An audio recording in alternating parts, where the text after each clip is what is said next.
عظمت غازی میاں تجھ میں پنہا زوال رکھا ہے. عزیزان ملت اسلامیہ، سید سالار مسعود غازی کی کانفرنس ہے. آپ نے ان کی زندگی کو دیکھا. 18 سال 11 ماہ 23 دن کی عمر میں آپ کی شہادت ہو گئی.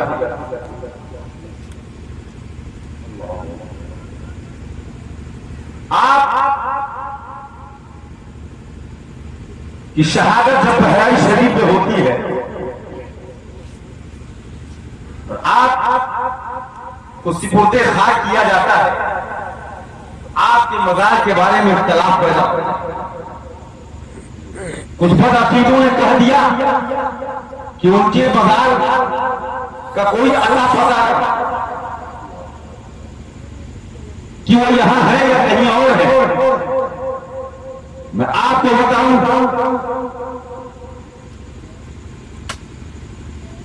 بادشاہ فیروز شاہ تغلق دلی کا بادشاہ تھا، اور وہ اپنی فوج کو لے کر روہیل کھنڈ کے اندر جنگ کے لیے گیا ہوا تھا.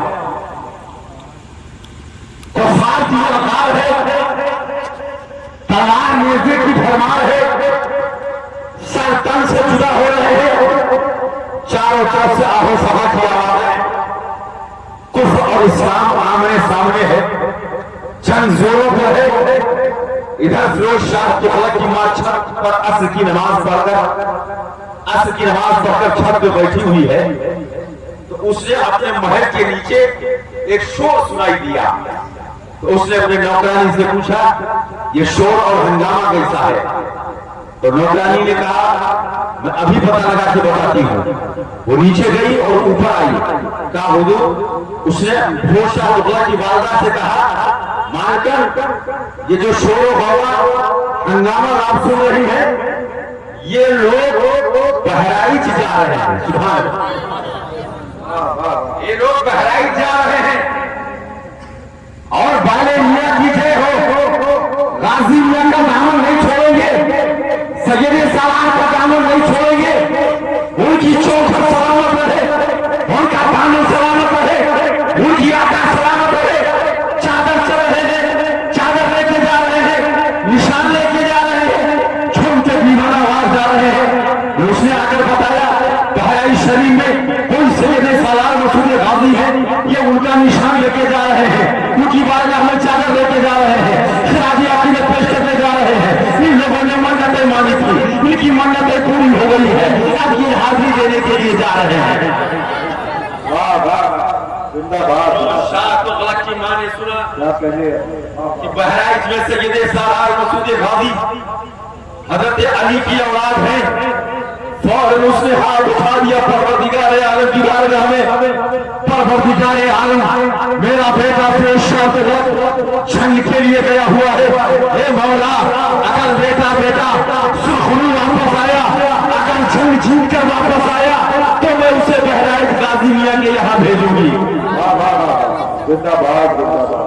اس نے فوراً منت مان لیا کہ پروردگار عالم، اگر میرا بیٹا روہیل کھنڈ سے جنگ جیت کر آ گیا فیروز شاہ تغلق، تو میں سید سالار مسعود غازی کی بارگاہ میں حاضری کے لیے بھیجوں گی. اللہ اکبر. چند دن گزرنے کے بعد فیروز شاہ تغلق جنگ جیت کر کے گھر واپس آتا. جنگ جیت کر گھر واپس آیا. ماں نے پیشانی کا بوسہ دیا. میرے لال بتاؤ جنگ کا نقشہ کیسا رہا، جنگ کا معاملہ کیسا رہا؟ اس نے کہا امی جان، ہم جنگ ہار چکے تھے، مسلمان پستہ ہو رہے تھے، ہماری فوج پوری ہو چکی تھی، اصل تن سے جدا ہو رہے تھے، مسلمان بھاگ رہے تھے، ہماری فوج نے میدان چھوڑ دیا تھا، ہم جنگ ہار چکے تھے. لیکن آخر کا ٹائم تھا، میں نے دیکھا کہ کچھ سوال بنائے جن کے جسم پر سر موجود نہیں تھے، لیکن ہاتھ میں تلوار تھی. انہوں نے کافروں کو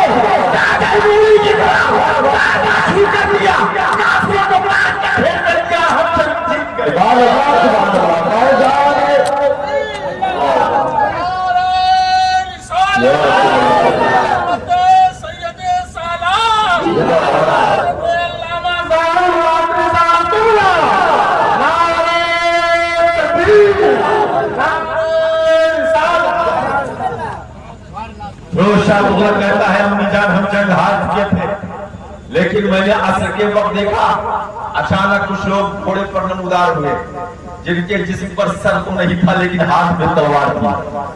سبحان اللہ، پلک جھپکتے ہوئی انہوں نے کافروں کو گاجر مولی کی طرح کاٹ کر رکھ دیا اور ہم اسلام کا جھنڈا وہاں بلند۔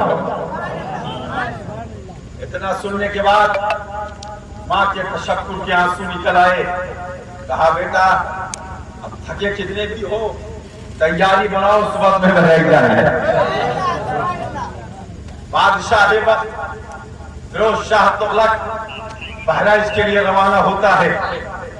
اللہ اکبر، چلتے چلتے جب یہ گلوا گھاٹ پہ پہنچا تو وہاں ایک عقیدے کا گندا، کرتے کا لمبا، پیجامہ کا اتنگا، جہنم کا کنڈا، دیو کا بندہ، بڑا گلے میں پھندا کاٹ مل گیا۔ بادشاہ تغلق سے کہا کہ وہاں مت جاؤ، وہاں بہرائچ میں غازی میاں کی مزار نہیں ہے، وہاں جانا بے سود ہے، آپ نے اتنا لمبا سفر کیا بیکار ہے۔ بادشاہ ضدی ہوتے ہی ہے، اس نے کہا جب میں اتنا بڑا سفر کر کے آیا ہوں تو شہر میں ضرور جاؤں۔ ایک دیوانے سے ملاقات ہو گئی، اس دیوانے نے کہا فیروز شاہ تغلق ادھر ادھر مت بھٹکو، اہل تفکر سے مت پوچھو، چلے جاؤ حضرت امیر ماہ کے پاس۔ سبحان اللہ، قطب بہرائچ سیدنا افضل الدین ابو جعفر حضرت امیر ماہ کی ولایت کا ڈنکا بج رہا ہے، چلے جاؤ امیر ماہ کے پاس، وہ تمہیں غازی کے مزار کا پتہ دے دیں گے۔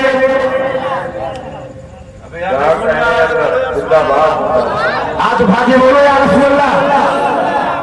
تو سنو، وہ آدمی حضرت امیر ماہ کے پاس آیا جہاں تم قسم کھانے کے لیے جاتے ہو۔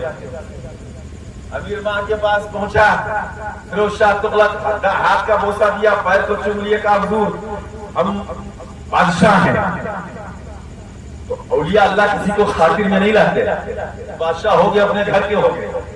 کہا حضور نظر کرم فرمائے، ہم اتنا لمبا سفر کر کے آئے ہیں حضور سید سالار کی بارگاہ میں حاضری کے لیے۔ سبحان اللہ، کہاں دلی کہاں سے کون آ رہا ہے، اور تم بہروا سے نہیں جا پاتے، صرف عورتوں کو بھیجتے ہو نوچندی میں، کیونکہ ناجائز و حرام۔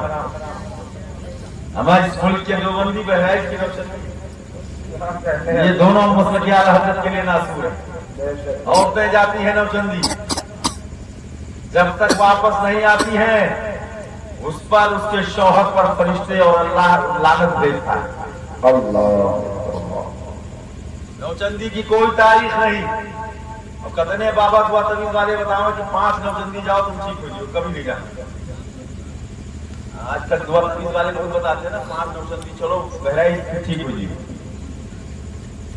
اور وہ خود ساتھ میں جاتے ہیں، اور کون کون مال گھومتے ہیں وہ کہنے کی ضرورت نہیں، لیکن نوچندی کا بہانہ۔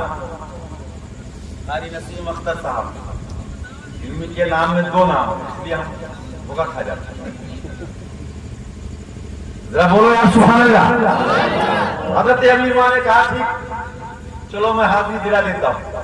سبحان اللہ، بادشاہ خوش ہو گیا، دل کی کلیاں کھل گئیں، مست و مگن فرحت و انبساط میں ڈوبا ہوا، مسرت و شادمانی کی آغوش میں جھولا جھولتا ہوا، کہا چلیے حضور اب حضرت امیر ماہ چل رہے۔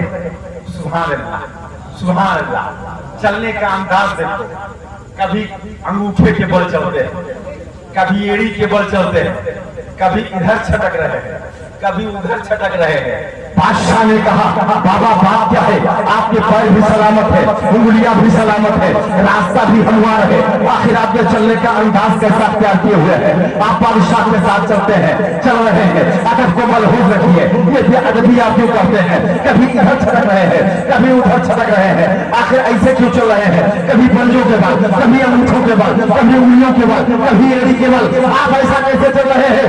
اللہ اکبر،